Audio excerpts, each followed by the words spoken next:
என்னோட ரிலீஜன் நான் சேஞ்ச் பண்ணிக்கிட்டேன் அவங்களுக்காக.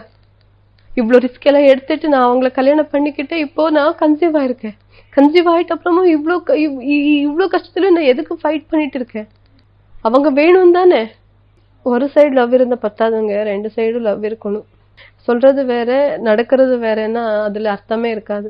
அவங்க பொண்டாட்டி குழந்தை வேணும்னு சொல்லிட்டு மீடியாக்கு முந்து சொல்ல வேண்டாம், என் முன்னாடி சொல்லட்டும். அட்லீஸ்ட் வா என் பேரண்ட்ஸ் கிட்ட போயிட்டு பேசலாம்னு சொல்லிட்டு அவங்க என்ன அங்கே ஊருக்கே கூட்டிட்டு போகலாம். இல்லை இப்போ எல்லாருக்கும் தெரிஞ்சிருக்குல்ல, சார்ட் அவுட் பண்ணல, நம்ம சார்ட் அவுட் பண்ணிக்கலான்னு.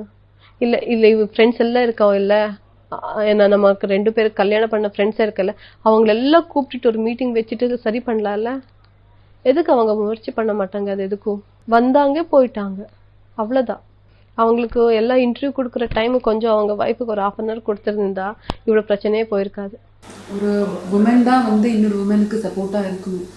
உங்கள் ஃப்ரெண்ட்ஸ் பல பேர் வந்து உங்களுக்கு வந்து இப்போ வரைக்கும் சப்போர்ட்டாக இருக்காங்க. பட் அன்ஃபார்ச்சுனேட்லி வந்து இப்போது ஹன்ஷிதா அப்படின்றவங்க வந்து உங்களுக்கு எதிராக அர்ணா கூட சேர்ந்துட்டு அவங்களோட அஃபேர் வந்து அது தாங்க முடியாமல் நீங்களும் வந்து டிப்ரெஷனுக்கு உள்ளானீங்க. ஸோ அதை பற்றி இப்போ எப்படி ஃபீல் பண்ணுறீங்க? அதை பற்றி ஃபீல் பண்ணுறது என்னங்க, எனக்கு அசிங்கமாகுது. அந்த பொண்ணு நினச்சாலே அசிங்கமாகுது, சீரியஸ்லி. இப்போ அந்த பொண்ணை பற்றி எனக்கு பேசுறதுக்கு இன்ட்ரெஸ்ட் இல்லை.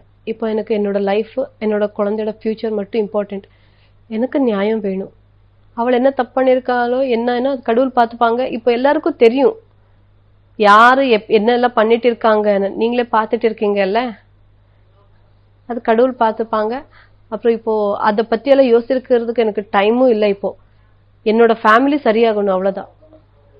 எனக்கு என்னோட ஃபேமிலி வேணும், என்னோட ஃபேமிலி நான் ஹாப்பியாக இருக்கணும், அவ்வளோதான். இப்போ இந்த 5 years ஆஃப் மேரேஜ் லைஃப் நீங்கள் அண்ணாவோட இருந்திருக்கீங்க இல்லையா? ஸோ இப்போ தான் வந்து அண்ணாவுக்கிட்ட இந்த மாதிரி ஒரு டெண்டன்சி பார்க்குறேன்ற மாதிரி சொல்கிறாரு. இதுக்கு முன்னாடி இந்த மாதிரி சுச்சுவேஷன் இருந்தீங்க இல்லையா? அவர் வந்து ஒரு ப்ளே பாய் அப்படின்ற மாதிரி சித்தரிக்கப்படுறாரு இல்லையா? அதை பற்றி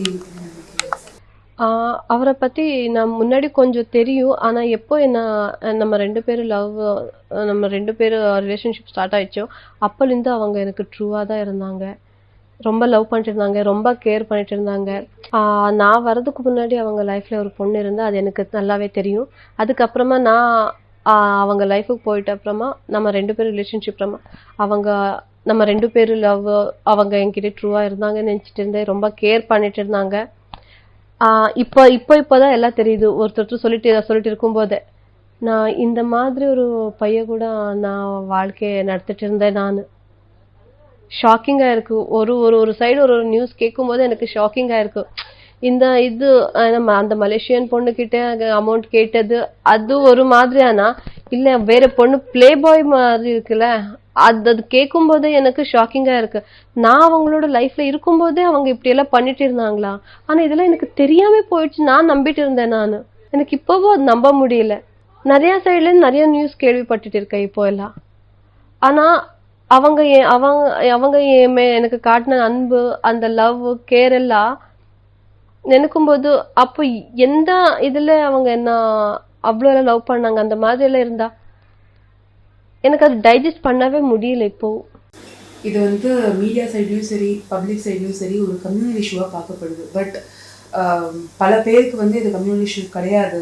இது வந்து அணு சைட்லேருந்து நிறைய வந்து ப்ராப்ளம்ஸ் இதுக்கு அப்படிங்கிறது வந்து திட்டவட்டமாக தெரியுது. ஸோ இது ஏன் இப்படி வந்து ஒரு பொலிட்டிக்கலாக ஒரு கம்யூனலாக இந்த மாதிரி வந்து ஒரு இஷ்யூவாக ரைஸ் ஆகுதுன்னு நீங்கள் நினைக்கிறீங்க? நான் என்னோட கஷ்டம் சொல்லும்போது நான் அந்த இன்டென்ஷன்லேயே சொல்லலை மேம். கம்யூனிட்டி இதில் போகுது, அந்த ரிலிஜன் பெரிய ஒரு இஷ்யூ ஆகுதுன்னு நான் என்னோட கஷ்டம் சொன்னேன். எனக்கு ஆனால் அநியாயம் சொன்னேன், அவ்வளோதான். எனக்கு அர்ணவ் என்னோட லைஃப்பில் என்ன பண்ணியிருக்காங்கன்னு உங்களுக்கு சொல்லியிருக்கேன். 5 years லவ் பண்ணியிருக்கேன். கல்யாணம் ஆகும்போது இப்படி ரிலிஜன் மாற்றிருக்காங்க, கல்யாணம் பண்ணிட்டாங்க. இப்போ நான் கன்சீவ் ஆகிட்டு என்ன விட்டிருக்காங்க. என்னோட கஷ்டம் உங்களுக்கு சொல்லிட்டேன். அதுக்காக இந்த தர்மம் வச்சுக்கிட்டு நான் ஒரு பெரிய சீன் கிரியேட் பண்ணணும் அந்த மாதிரி எதுவுமே இல்லை. என்னோட ப்ராப்ளம் நான் மக்கள்கிட்ட சொல்லியிருக்கேன். இந்த மாதிரி எனக்கு அநியாயம் நடத்திருக்கு, எனக்கு நியாயம் வேணும்னு கேட்டிருக்கேன், அவ்வளோதான்.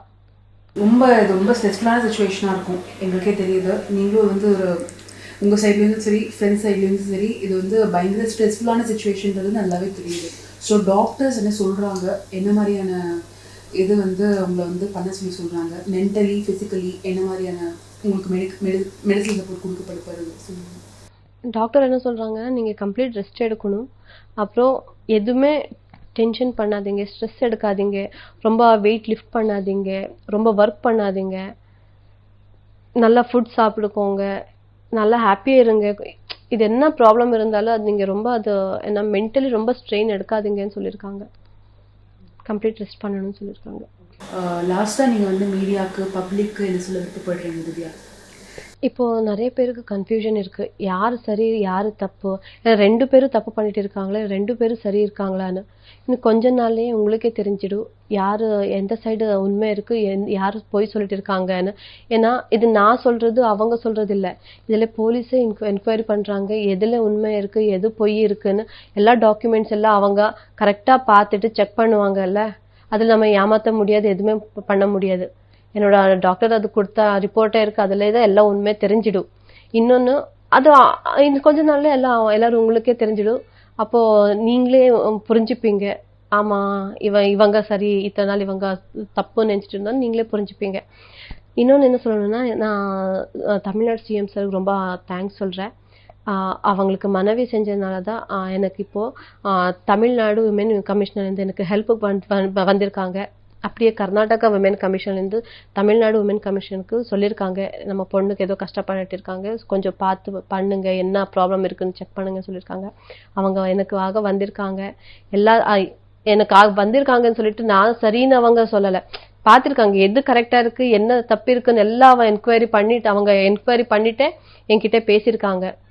எனக்கு உங்ககிட்ட நியாயம் இருக்குது, நான் உங்களுக்கு சப்போர்ட் பண்ணியிருக்கேன்னு சொல்லியிருக்காங்க. அதுக்கு ரொம்ப தேங்க்யூ சொல்கிறேன்.